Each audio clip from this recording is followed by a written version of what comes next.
In episode 106, we're going to talk about how much should you expect to be spending in retirement.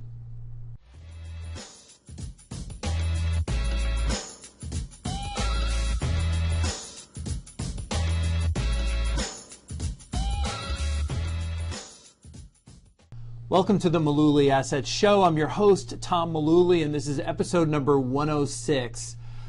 Very interesting article in the Wall Street Journal yesterday, written by Dan Ariely. If you don't recognize that name, he's a professor from Duke University. He teaches behavioral economics, and he also teaches decision making. Can you believe that?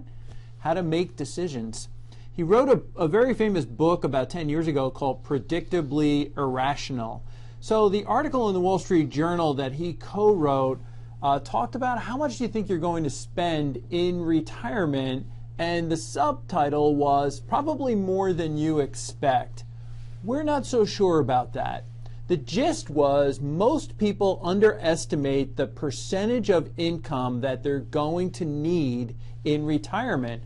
And what they did was they polled a group of people, I think it was about 1,100 people. The answer that came out most often was we're going to need 70% of our current income in retirement to meet our expenses.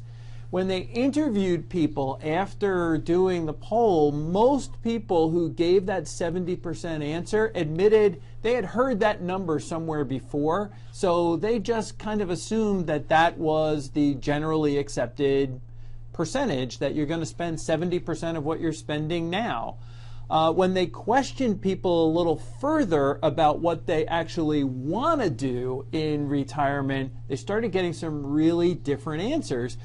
People wanted to travel. They want to give gifts to their kids or spend money with their grandkids. They want to eat out more. All of that stuff added up to actually 130% of their current expenses, meaning 30% more than what they're spending now before they're retired. If you're working in those years before retirement, I mean everybody is, then the whole point of the article was, hey, if you're working 5 days a week, then you're not spending or consuming those 5 days a week. It's on the weekend where we do the things that we want to do. We want to spend money. We want to go out. We want to have dinner out. We're consuming more. But when you're retired, every day becomes one of those weekend days. And so instead of being a consumer 2 days a week, now you're going to be a consumer maybe 7 days out of the week. So our response to this is we've seen a lot of people go through the work phase, pre-retirement, and then actually retire. There are some people who spend money like a drunken sailor for the first year or two or even 3 when they're retired, but even that gets tiring after a short while. Travel is great when you're a little younger, when you're healthier and you're able to do it. It's hard to do it. It's hard to take big trips and travel a lot when you're getting older. So what we have been trying to discuss with our clients is, look, there's probably going to be a period of time in those first few years after you retire where your spending is above average. Just get used to it. You may have to do that for a while if you want to go out more, travel more, do some of the things you've been putting off around the house, things like that. But at some future time, that spending is going to start dropping and you will probably be below average in your spending. So is 70% really the right number? I don't know, because everything is going to cost more in the future. So the folks that are thinking in general 70% of our current expenses is what we'll need in retirement, that number might be a little too low. So you got to factor inflation into everything that you're doing. So we think that that 130% that they talked about in the article is just way too high.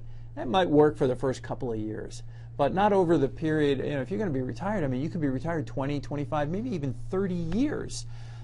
We think it's going to be more than 70, not quite 130%, that number might be, a better number might be somewhere between 70 and 100%.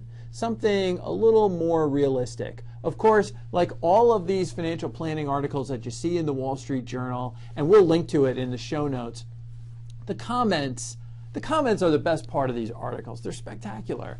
We saw a lot of people who cautioned other readers, hey, just make better choices, or the one we saw over and over, just learn to live beneath your means. I mean, we've seen that over and over, and that's really good advice.